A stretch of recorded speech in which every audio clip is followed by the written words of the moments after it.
我今次訂呢個套票，人均400幾蚊，住570尺露台房，包海洋世界門票，仲有埋自助早餐，仲行埋一條超級靚嘅棧道，去埋8號倉歐力購物，去咗一間香港人開嘅餐廳。希望大家鍾意我嘅影片，睇到最尾就係對我嘅支持。Hello， 大家好，我係 Macy 啊。今日我嚟咗大梅沙。我係喺蓮塘口岸出發，搭地鐵8號線，坐11個站，40分鐘左右就到。嚟到呢個地鐵站，佢係一個海底世界嘅設計，同大梅沙呢個地方好吻合。大小梅沙成個區域都好大，大家唔使擔心啊！一行到出嚟，已經見到一張好清晰嘅地圖，有晒附近唔同嘅景點，完全唔怕蕩失路。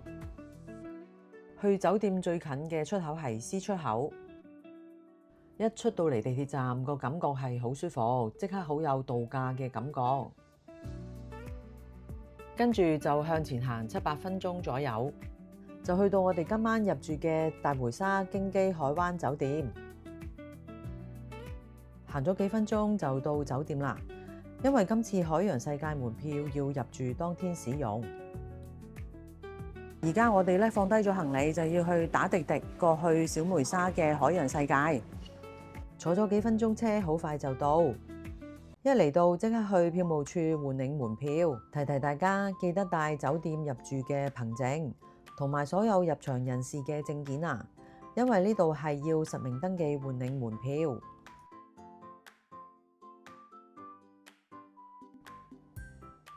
一入到嚟，門口已經有一個超大嘅魚缸，即刻開始進入咗深海嘅氛圍。跟住我哋再向前行，行到嚟呢個叫青藍洞嘅巨型圓柱魚缸，視覺非常之震撼啊！呢一個魚缸更加係全中國最大型嘅圓柱水族缸啊！其實小梅沙海洋世界係2024年重新開放，用咗4年幾嘅時間重建，全面升級，係深圳最大型嘅海洋主題公園啊！呢度全日都有好多唔同嘅精彩表演，大家記得要預先對好時間。我啱啱就趕得切睇呢一個人魚秘境嘅表演啦。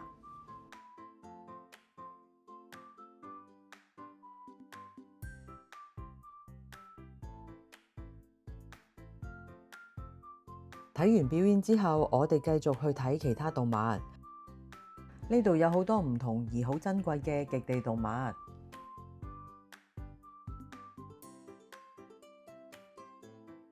平時好少見到嘅北極狼，同埋好受歡迎嘅北極熊，全部都可以喺度近距離咁睇到啊！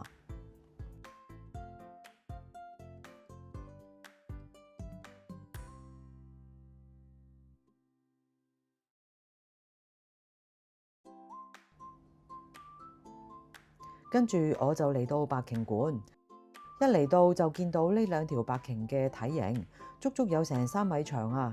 我當時親眼見到都真係好震撼，佢哋仲好似識得對住鏡頭笑咁啊，真係好可愛。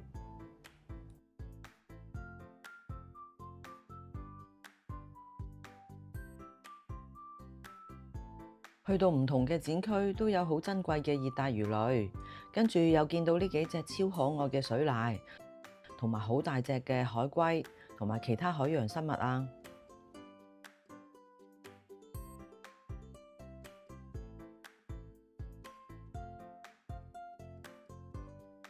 過到嚟水母館呢一邊，呢度有成10幾種稀有嘅品種啊！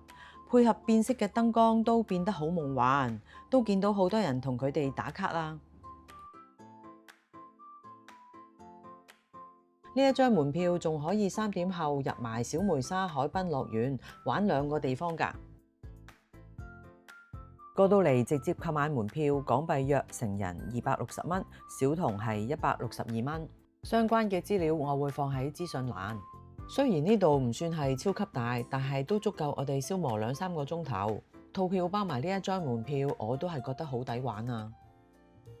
跟住我就翻過嚟大梅沙呢一間叫直遇嘅食西餐，我叫咗佢哋好受歡迎嘅黑松露奶油意麵。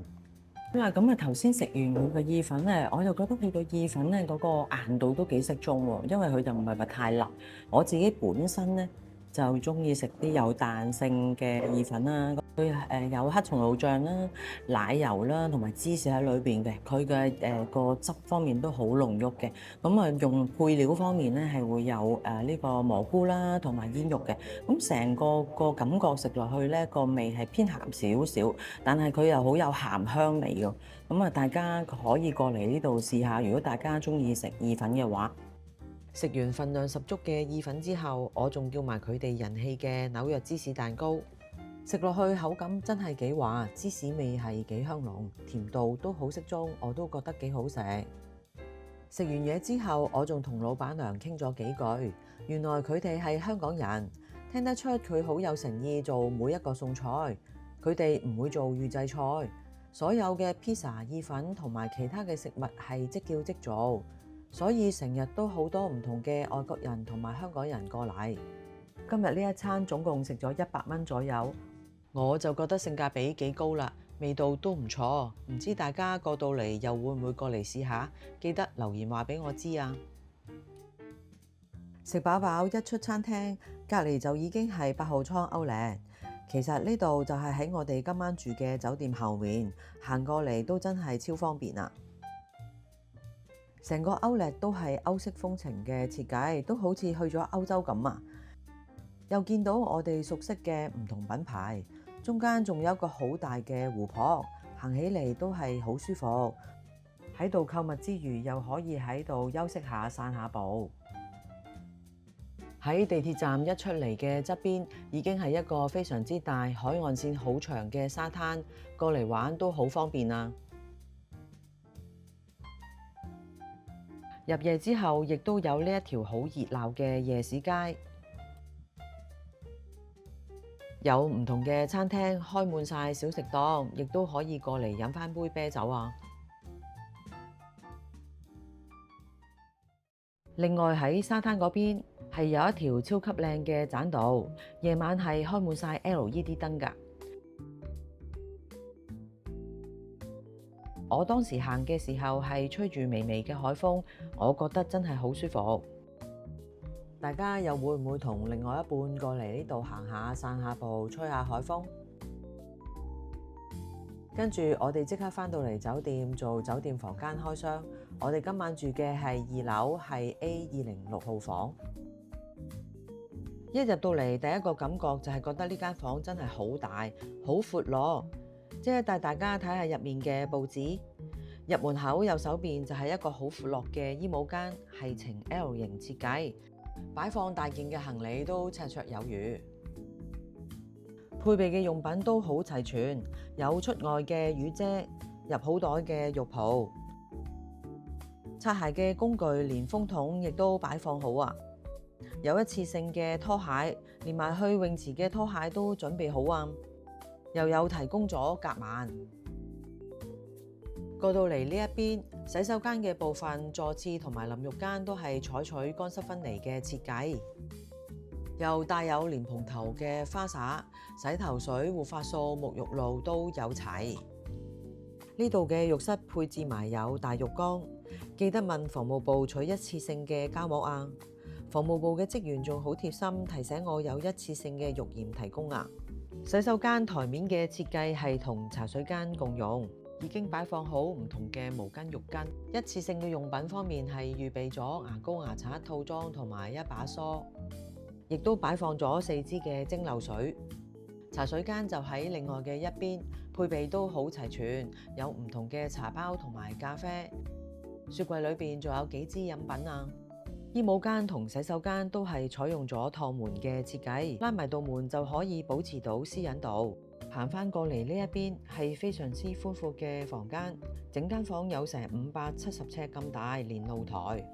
有一張有成2米闊嘅大床，有2種唔同軟硬度嘅枕頭。呢度嘅冷氣最低係可以開到22度，風力好夠強，我自己就覺得好涼快，瞓得好舒服。床尾設有電視，可以收睇到香港嘅翡翠台。行返過嚟落地玻璃呢一邊有一套書台椅，亦都台裏邊有暗藏咗有插蘇位㗎。另外呢一邊亦都有雙人嘅梳化同埋茶几。右手邊嘅床頭帶有2個 USB 嘅充電位。雖然呢度唔係一間新嘅酒店，房間保養得好整潔，我個人真心覺得就好抵住。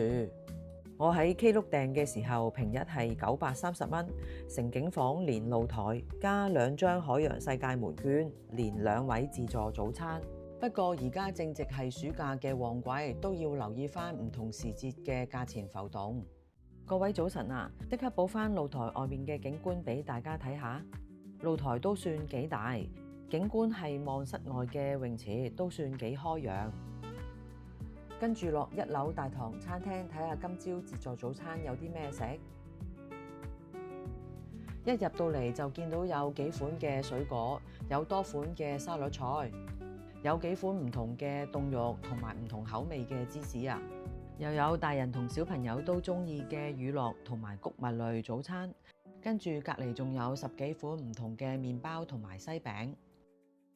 熱食區方面嘅選擇都非常之豐富，有炒飯、炒麵，又有幾款中式嘅餸菜，有唔同嘅配菜，煎蛋、煙肉、腸仔、煎餅、炸物，通通都有齊。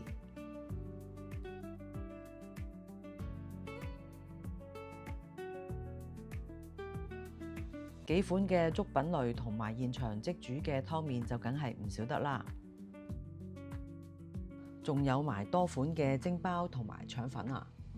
飲品區方面都有基本嘅果汁、牛奶同埋豆漿，有唔同款式嘅咖啡同埋茶包，連中式嘅茶葉都有幾款嘅選擇。以套票嚟講，我個人真心覺得呢個早餐嘅選擇都係幾豐富，好多選擇。食完豐富嘅早餐之後，再睇下大堂嘅設計同埋酒店嘅設施。大堂係用咗高樓底嘅設計，同埋用木柱做嘅屋頂，好有東南亞度假酒店嘅感覺。負1樓有室內恆溫泳池、健身室同埋水療中心。健身室都有基本嘅帶氧設備同埋負重嘅器材。恆溫泳池長年都保持喺25至26度，呢個溫度係非常之適合游水㗎。1樓大堂另外有一間日式嘅餐廳，有小朋友遊戲機中心。2樓仲有一間中餐廳。去到室外仲有一個露天泳池，仲有一個可以俾小朋友放電嘅玩樂區，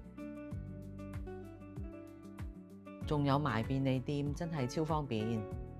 酒店設施好豐富，員工又細心。總結返今次呢個套票，有得住、有得玩，仲有得食，我個人覺得係物超所值。唔知大家又想唔想過嚟大梅沙度個假放鬆一下？歡迎喺下面留言話俾我知啊！多謝大家收睇我嘅影片。如果大家鍾意我嘅影片，記得俾個 like 同埋訂閱我嘅 channel，仲要分享埋俾朋友啊！多謝你哋嘅收睇。